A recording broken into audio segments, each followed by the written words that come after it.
కొడుతూ ఆమేన్.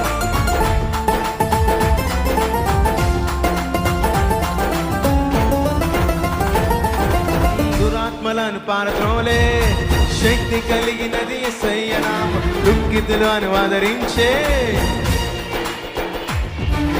దురాత్మలను పారద్రోలే దుఃఖితులను ఆదరించే శక్తి కలిగినది యేసయ్య నామం. యేసయ్య నామంలో శక్తి ఉన్నదయ్యా, శ్రీ యేసయ్య నామంలో శక్తి ఉన్నదయ్యా, యేసయ్య నామంలో.